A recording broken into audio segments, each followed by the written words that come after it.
Here's how to install Claude on your desktop. On the bottom left corner of your screen, click on this download icon.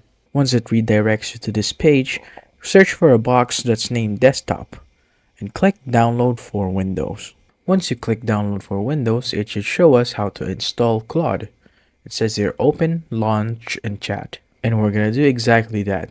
Go to the top right corner of your screen and you should see the Claude setup. Click on it to open it. Once you've already opened it, sometimes it shows us this error.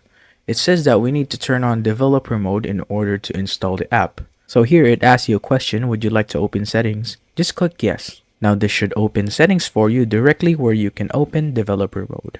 Once you're here, toggle developer mode on and then click on yes. Now that we are in developer mode, we can go back and open Claude setup again and it should work this time. Now just wait for this to download fully. Now when it's fully downloaded, it should give you an administrator notification. Just click yes. Once it is done installing, it should open the app for you, where it then asks you to log in. Once you have successfully logged in, you can now use Claude on your desktop. Yeah, so that's how you install Claude on your desktop.